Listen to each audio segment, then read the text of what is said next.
My name is Laura. I am 34 and a single mom. And I learned the hard way that in my family, the word family is just another way to say control. On Christmas Eve, I was standing in my parents' living room, watching my son stand near the dessert table in his little sweater. His cheeks were pink from running around the house. My mom picked up the last slice of Christmas pudding, looked straight at him, then turned to the room and said, "Only family gets to eat." She laughed.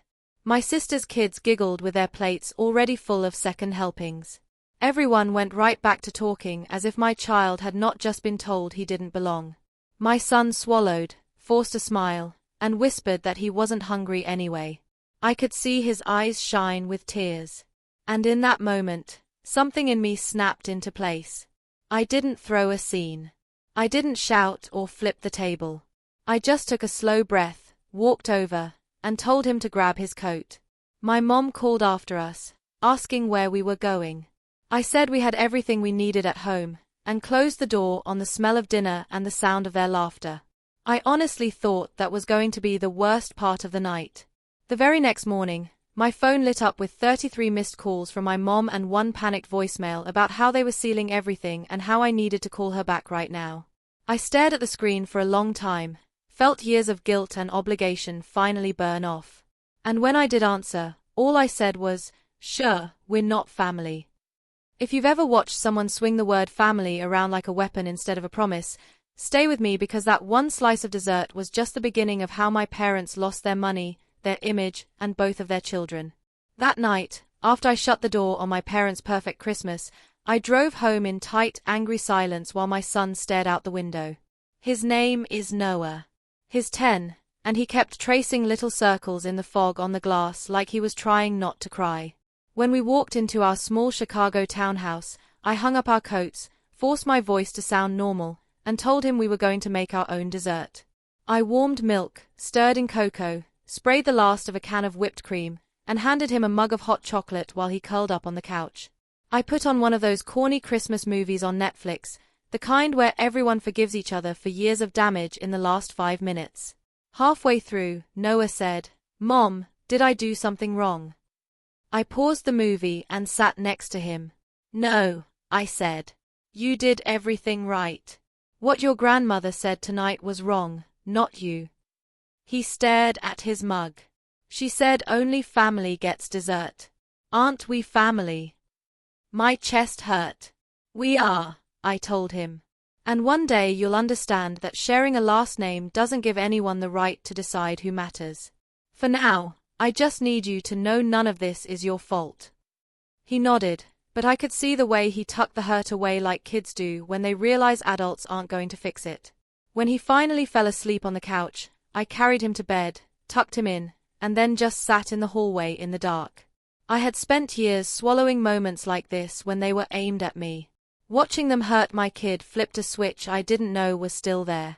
The next morning, my alarm went off at 7. For a few seconds, I forgot about the party. Then I grabbed my phone and saw it, 33 missed calls from Mom and one new voicemail. I made coffee, hit play, and listened to her voice. "Laura, you need to call me back. They are sealing everything. The lawyer says if we don't move fast, we could lose the house and the retirement. You can't just ignore this. You're part of this family whether you like it or not." That was it. Not a single word about Noah or dessert or the way she told my son to his face that he wasn't family. Just pure panic about money and assets and whatever she meant by sealing everything. I stood barefoot on the cold kitchen tile and thought about how many times my parents had dressed control up as concern. After my divorce, my dad once suggested putting his name on the deed to my place just to help with the mortgage, he said, so things would be simpler for the family. I told him no, and he acted like I had personally attacked him. Ever since then, money and property have been his favorite weapons. Now here we were again, except this time the thing he seemed terrified of losing was tied to my name. I didn't call my mom back. I texted instead, "You made it clear last night that my son and I aren't family. Handle your house and your retirement with your lawyer." Then I blocked her number. Not forever. Just long enough to stop the constant buzzing and hear my own thoughts. About an hour later, My phone lit up with a different name. Chris, my older brother. He almost never called unless our parents were in the room. I answered anyway. "What the hell happened last night?" he asked. "Mom's freaking out. Dad's pacing around talking about lawyers and ungrateful children." I told him what happened at the dessert table and what she said to Noah. On the other end of the line, he went quiet. "I saw him standing there," he said finally. I told myself I was overreacting, that Mom was just stressed. I guess I did what I always do. I let it go. Of course he did. Chris has spent his whole life smoothing things over, pretending their worst moments were no big deal. "I'm not asking you to fix them," I said. "I'm just done letting them use the word family as leverage. They want my name on their paperwork and their trust and their house, but they can't even give my kid a slice of pudding. If we're not family at the table, we're not family at the bank." There was a long pause, and then he said something I didn't expect. "Okay. Tell me what you want me to do." And that was the moment this stopped being about dessert and started being about their precious legacy. When I blocked my mom's number, I honestly thought I might get a day or two of peace before the next wave of drama. But I forgot one important thing about my parents: they love an audience.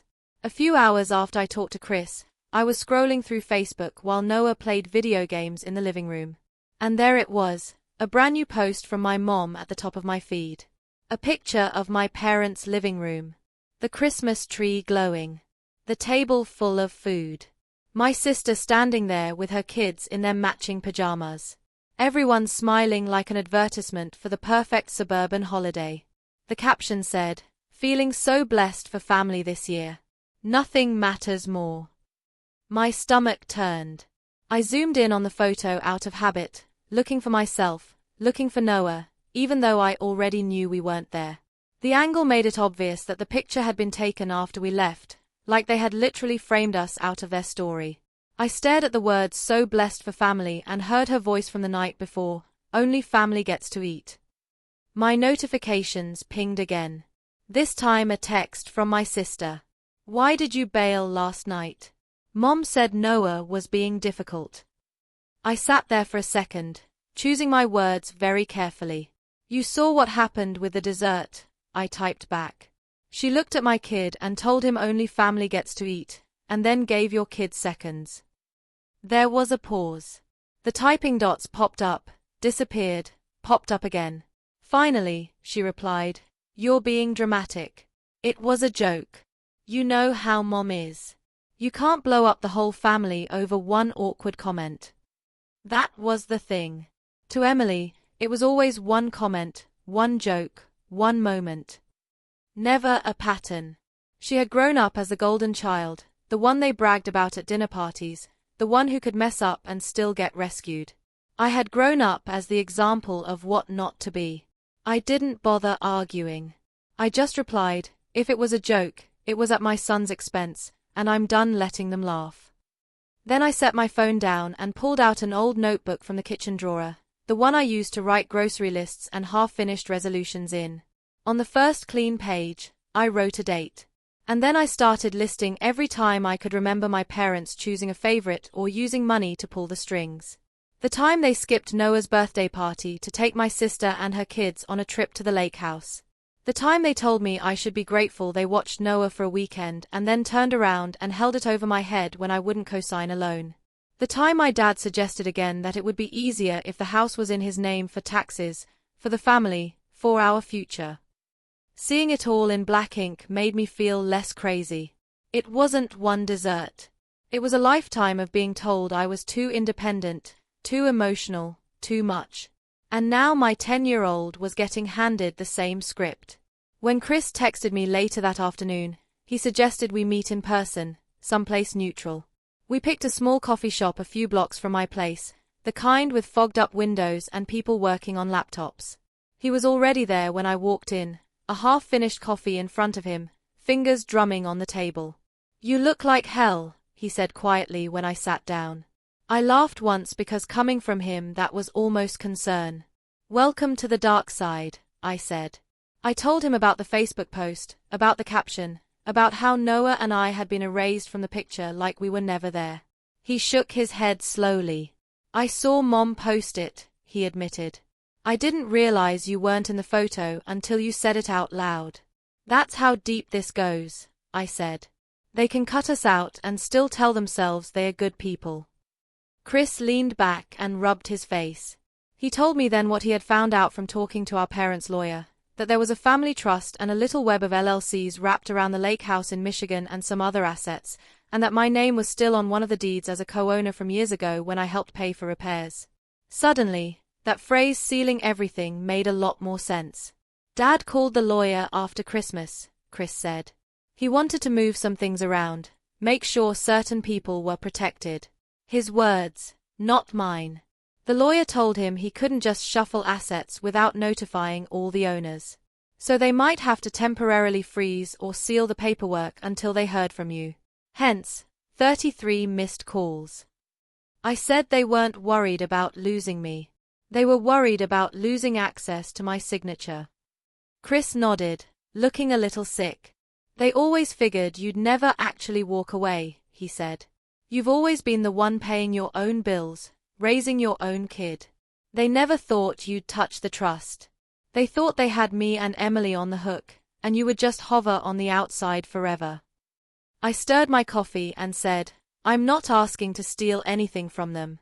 I just don't want my name used as their safety net when they can't even show basic respect to my child. I want whatever part is legally mine to be walled off from their games so it goes to Noah someday without strings attached. Chris stared at the table for a long time. Finally, he looked up and said, I can talk to a different lawyer, not theirs. Someone who works for us. We can find out exactly what your options are, what my options are. But you need to understand, if we do this, there's no pretending things are normal after. I thought about Noah standing at that dessert table, about his small voice asking if we weren't family. Then I thought about my mom's voicemail, full of panic for her retirement and not one word for my son. Good, I said. Normal was killing me slowly. 2 days after that coffee shop meeting with Chris, I got the kind of email that makes your stomach knot before you even finish the first sentence. The subject line said family trust concerns, with my parents' lawyer's name underneath. The tone was exactly what I expected, formal and condescending at the same time.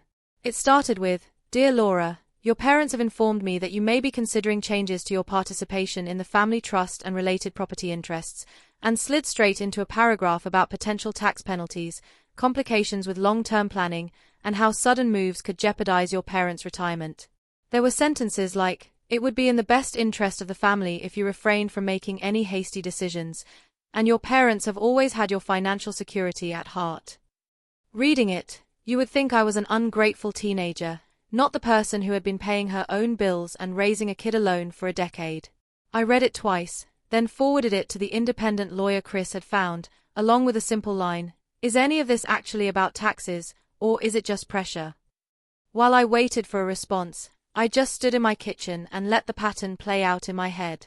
My parents only learned the word boundaries in therapy after my dad's affair years ago. And even then, they used it like a weapon, not a practice.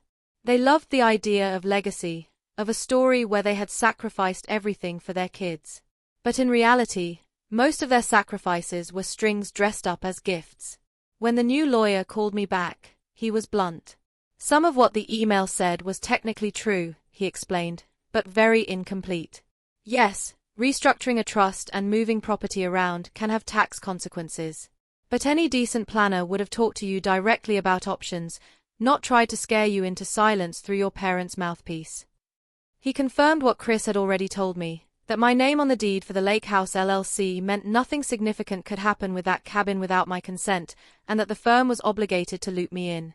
When he said, frankly, if they're this desperate to keep you from asking questions, you should definitely be asking questions, something inside me relaxed. I wasn't crazy. I was just inconvenient to people who were used to getting their way. With his help, I drafted my own email. This time, not as the scared daughter, but as a co-owner and beneficiary. I wrote, I am fully aware of my legal interest in the Michigan property and any related entities. I do not consent to any sale, lease, refinance, or restructuring of these assets without my explicit written approval. I also request a full accounting of all transactions related to the property and trust for the last 5 years, sent directly to me. From this point forward, all communication regarding my interest should go through me or my counsel, not through my parents. It felt strange to see those words on the screen, like I was pretending to be someone powerful. But the truth was, I had always had that power. I had just been trained not to use it. I hit send and went back to loading the dishwasher like it was any other Tuesday. It took less than an hour for my mom to find another way to reach me. Blocking her main number had slowed her down, not stopped her. This time it was a voicemail from the house phone, the one they still kept on the wall like it was 1995. Her voice came through sounding shrill and wet, like she had been crying or wanted me to think she had. "Laura, what are you doing?" she snapped. "Your father is beside himself. The lawyer says you're making everything complicated. Do you have any idea what you're risking?" Then her tone shifted, and the mask slipped just a little. "That cabin is our retirement," she said. "We put our whole lives into giving you kids something to fall back on. And this is how you repay us? By freezing everything because your son had to hear no one time." My jaw clenched.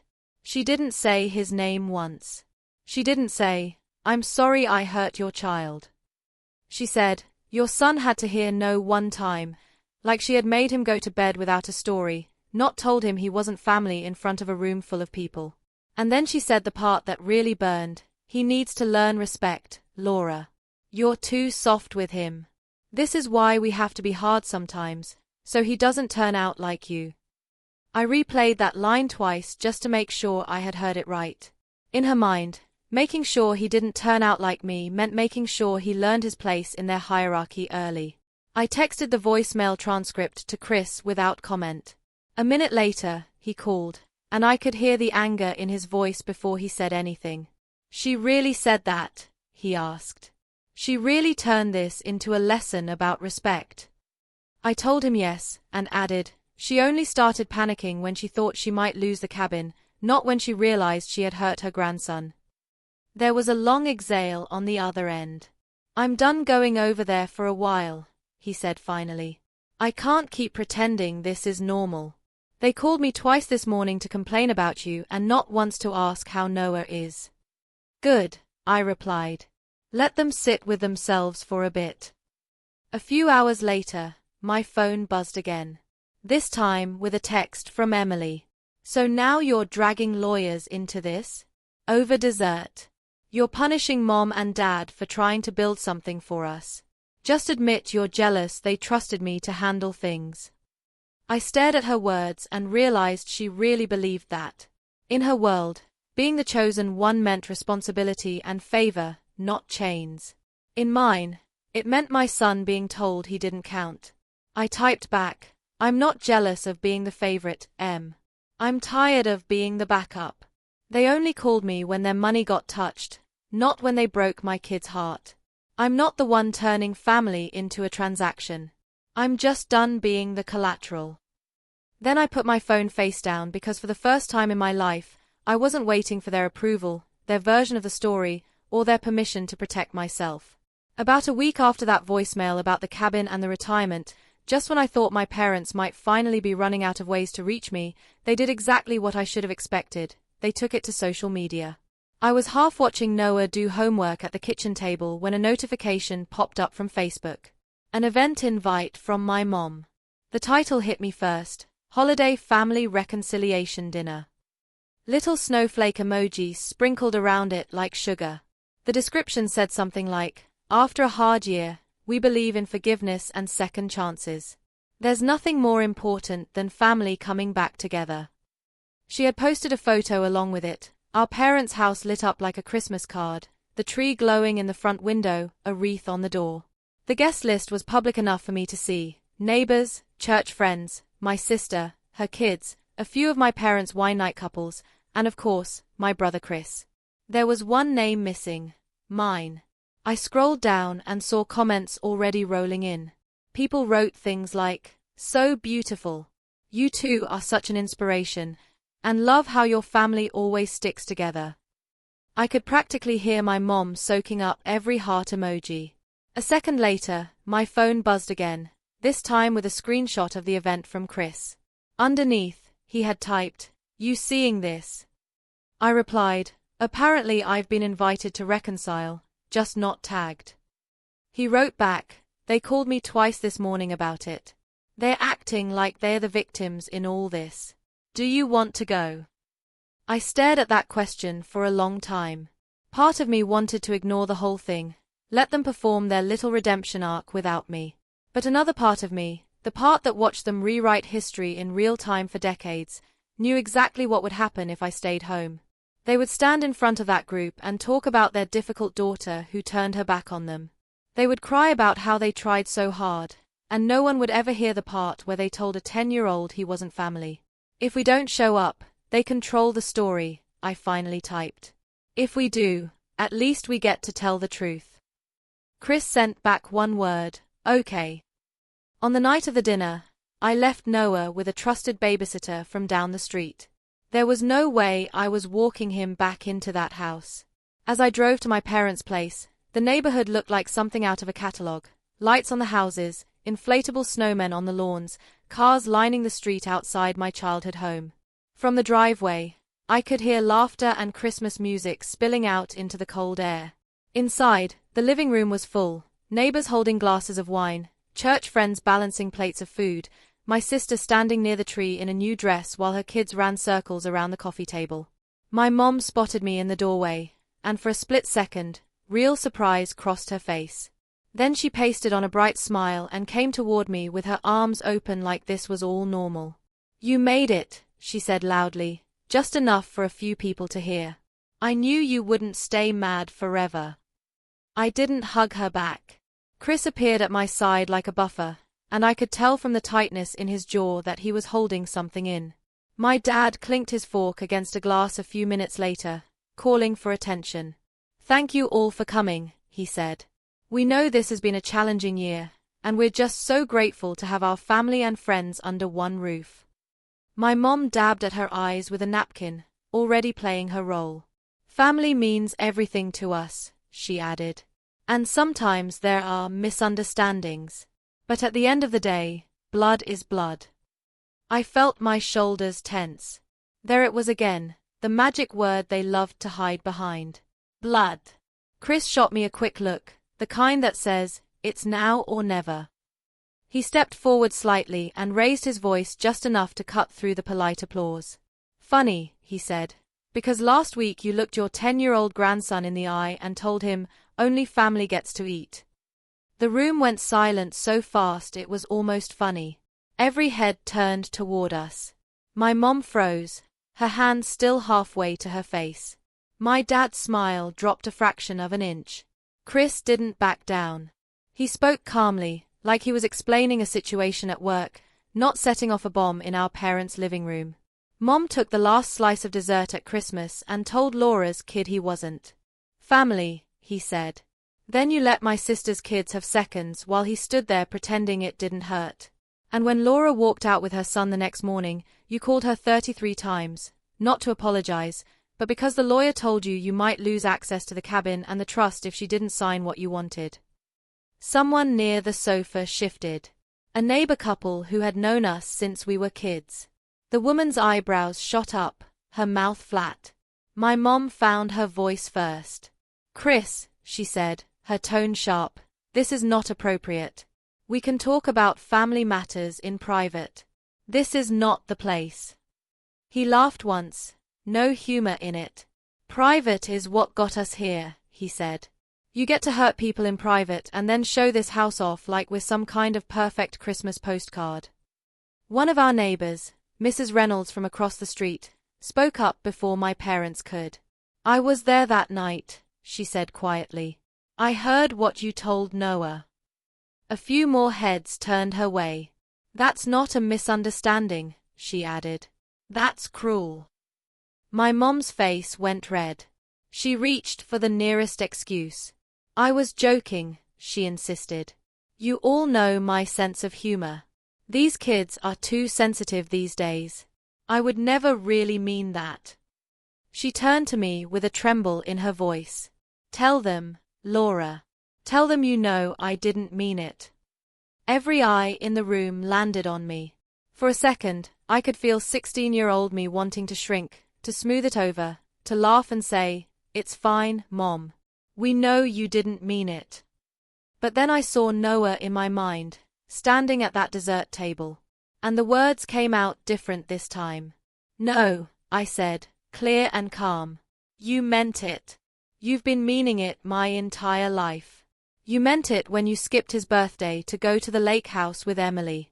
You meant it when you told people he's not really like the other grandkids because he doesn't spend every summer at your place. All you did at Christmas was finally say it out loud." My dad slammed his glass down on the counter a little too hard. "We built all of this for you ungrateful children," he snapped. "This house, that cabin, the trust, the retirement, everything we have is for you. And this is how you repay us? By dragging our name through the mud in front of our friends." I shook my head. "No," I said. "You didn't build this for us. You built it for control. You only called me when the lawyer told you my name was in the way. You didn't call once to ask how Noah was after you hurt him. That's not love. That's leverage." The room was so quiet I could hear the heating system come on. Behind us, someone set their wine glass down carefully on a coaster, like they were afraid any noise would make things worse. My mom looked around at the faces she had handpicked for this performance and realized, maybe for the first time, that she wasn't winning them over. Her eyes filled, but the crying came out sharp, almost angry. "You're destroying our family," she said, voice cracking. "You're ruining our legacy, everything we worked for. All because your child had to hear no for once." I felt weirdly calm. "You destroyed it yourself," I said, "the second you decided a 10-year-old was less important than protecting your pride and your assets. We're just finally saying it where other people can hear." For a second, nobody moved. Then Chris put his hand on my shoulder. "We're done here," he said quietly. We turned and walked to the door while our parents stood rooted to the spot in the center of their perfect decorated living room, with a room full of witnesses watching them, not with admiration this time, but with something closer to doubt. By the time I got home that night, the neighborhood group chat was already buzzing. Screenshots of my mom's reconciliation post sitting right next to messages like, "I didn't know they treated their grandson like that," and "that was hard to watch." My parents had finally gotten the audience they wanted. They just didn't get the script they were expecting. A few days after the disaster reconciliation dinner, the house finally went quiet again. At least on the surface. No calls, no messages, just this strange heavy pause, like the moment right after a storm when you're not sure if there's another wave coming. I used that silence to finish what I had started with the lawyer Chris and I had hired. He sent me a detailed summary of the trust and the LLCs wrapped around the Michigan cabin. And for the first time in my life, I saw my name on paper the way my parents saw it, not as an inconvenience, but as a key. The paperwork made it very clear, nothing meaningful could happen with that property without the consent of every owner, which included me. With his guidance, I signed documents that formally separated my interest from anything my parents could control day to day. My share of the cabin and any related income was locked to me and eventually to Noah. Any refinance, sale, or new loan they wanted would require my explicit written approval. The lawyer was calm and matter-of-fact about it. "You're not taking anything that isn't already yours," he said. "You're just making sure no one can use your name in a way you don't agree with." Chris went a step further. As a beneficiary on parts of the trust my parents had always assumed would be their backup cash flow, he elected to delay or limit future payments that would go directly to them. Nothing illegal, nothing mean on paper. Just careful choices that made it impossible for them to keep living like there would always be another check coming for every new toy or party. When the dust settled, the numbers told a story my parents had never imagined. The cabin was no longer an easy ATM, and the trust was no longer a lever they could pull to jerk us back in line. Word of what we had done must have reached them fast, because the next move they made wasn't an email or a post. It was a knock on my front door late on a grey Saturday afternoon. I checked the peephole and saw them on my stoop, My dad holding a Christmas tin of cookies like a prop, my mom clutching a folded tissue in one hand, her eyes already red. For a second, my stomach flipped the way it always did before a fight. But then I remembered the Christmas party, the dessert table, the look on Noah's face, and the feeling went flat. I opened the door just enough to stand in it. Mom launched in first. "We need to talk," she said, her voice soft and shaky, not the shrill edge from the voicemails. "We can't let lawyers come between us. This has gone too far." Dad nodded like a man who had practiced his lines. "Family doesn't take family to court," he added. "Family works things out in private, face to face." I almost laughed at that. "I haven't taken anyone to court," I said. "I just stopped letting you make decisions with my name behind my back. You called the lawyer before you ever called to ask how your grandson was doing. That's what came between us." My mom stepped closer like she was going to reach for my hand. "We were upset," she said. "We were scared. Your father worked his whole life for that house and that cabin. We were just trying to secure our retirement and something for you kids." "You mean something for the kids who play along?" I said. "The ones who don't say no." Dad's jaw tightened. "You're throwing away your inheritance over a misunderstanding," he said, "over one bad joke and a slice of dessert. This is childish, Laura." I felt something in me go very still. "This is not about a slice of dessert," I said quietly. "This is about every time you chose control over kindness and then called it love. Every time you dangled money over our heads and called it sacrifice. Christmas was just the first time you said the quiet part out loud in front of my child." Mom's eyes flashed, the tears shifting from sad to angry. "You'll regret this when we're gone," she said. "One day you'll wish you hadn't poisoned your brother against us or taken our future away." I shook my head. "Chris is a grown man who finally opened his eyes," I said. "I didn't take your future. I just stopped letting you pay for it with my son's dignity. You keep talking about your legacy like it's something on paper. The only legacy I care about is the one Noah carries. And I refuse to let him learn that love means accepting whatever people do to you as long as they share your DNA." My dad lifted the cookie tin like it was some kind of peace offering. "Can we at least come inside and talk to him?" he asked. "He's our grandson." My hand tightened on the edge of the door. "He's my son," I answered. "And until you can look him in the eye and apologize without excuses, you don't get access to him, or to my life, or to my signature. Right now, you're not safe for him. And that matters more to me than any house, any cabin, any trust." My mom's face crumpled at the word unsafe, like I had accused her of something horrible. But she still didn't say the one thing that might have mattered: "I'm sorry for what I said to Noah." She just kept circling back to how much they had given, how hard they had worked, how unfair it was that we were cutting them off. I finally felt the conversation hit the same wall it always hit, the place where they would rather feel wronged than be responsible. I took a breath. "I'm not doing this anymore," I said. "You don't get to hurt my child and then hide behind the word legacy. You're not my legacy.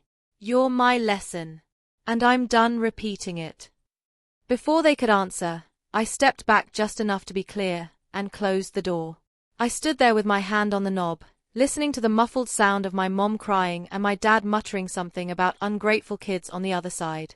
Eventually, their footsteps faded down the stairs, the car door slammed, and the engine started. Inside my house, it was quiet. No ringing phone, no pounding on the door. Just the sound of Noah in his room, humming to himself while he built something out of plastic bricks. Completely unaware that outside his world, the people who had taken dessert away from him were finally learning what it felt like to be left with nothing they could control. In the weeks after I closed the door on my parents, nothing dramatic happened. And that was the strangest part. No more voicemails about lawyers. No Facebook essays about forgiveness. No group texts trying to guilt me into coming over. It was just quiet. For the first time in my life, my phone could sit on the counter all day without turning into a bomb. At first, the silence felt wrong, like I should be doing something, reaching out, fixing it, playing the role I had always played, the one where I swallowed my pride so everyone else could stay comfortable. But every time that old feeling kicked in, I pictured Noah at that dessert table, and it snapped me right back. A few days after the door scene, Chris came over with pizza and a couple of those cheap Christmas movies on streaming. He walked in like he had been holding his breath for years and was finally allowed to let it out. Noah lit up when he saw him, dragged him to the living room to show off his latest Lego creation that he decided was the Michigan cabin. Except in his version, there was a huge sign on top that said, "No mean people allowed." Chris laughed so hard he had to wipe his eyes. And I realized I couldn't remember the last time I had seen my brother laugh without glancing over his shoulder to see who was watching. We ate on the couch, sauce on paper plates, soda cans sweating on the coffee table. No crystal glasses, no fancy napkins folded into shapes, nobody grading our performance as a family. At one point in the movie, a character gave this big speech about how family is everything. And Noah turned to me and asked, "Does that mean you have to stay even when they are mean?" I muted the TV and told him the truth, the kind nobody ever told me when I was his age. "No," I said. "Family is supposed to be the people who make you feel safe and loved, not the people who tell you your place. Sometimes those are the same people you share DNA with, and sometimes they are not. Real family is who shows up when it counts, who listens, who apologizes when they're wrong. Blood alone doesn't earn them a free pass to hurt you." He thought about that for a second and then nodded, like I had just handed him a new rulebook that actually made sense. Later that night, after Chris left and Noah was asleep, I sat at the kitchen table with a mug of tea and thought about everything my parents used to talk about when they said the word legacy. They meant houses and cabins and accounts and a story where they were the heroes who sacrificed so much for their ungrateful children. The funny thing is, the minute their money stopped moving the way they wanted, their version of love vanished with it. They had spent years telling me that walking away would make me selfish and cold. Instead, what I found on the other side of that door was warmth, just not the kind that comes from a big, crowded house and a perfect tree. It was the warmth of being able to look at my kid and know I had finally chosen him and myself over their approval. I heard through the neighborhood grapevine that my parents' social calendar got a lot lighter after that dinner. A couple of their closest friends still came around, the ones who believed their version of things. But a lot of people quietly stopped showing up. The cabin sat mostly empty that winter, not because they couldn't go, but because it was no longer a stage where they could parade the grandkids they thought counted. They still had their house, their things, their carefully arranged photos on the wall. But the audience they had built their identity around was smaller. And for the first time in their lives, they had to sit in the quiet and look at what they had actually raised. I don't know if they ever will. Maybe someday they'll figure out how to say "I'm sorry" without adding "but" right after. Maybe they won't. That part isn't my responsibility anymore. What is my responsibility is the little boy sleeping down the hall and the lesson he learns from all of this. I want him to grow up knowing that love without respect is not love. That you're allowed to walk away from people who hurt you, even if the world tells you family is everything. And that protecting your peace is not selfish, it's survival. I didn't burn my family to the ground. I just stopped standing in the fire and calling it home. And if any of this sounds familiar to you, if you've ever been told to keep the peace while someone chipped away at your dignity, even in the name of family, I hope you hear this clearly. You're not crazy and you're not alone. Have you ever had to cut off someone toxic, even if they shared your last name? And how did you know it was finally time to walk?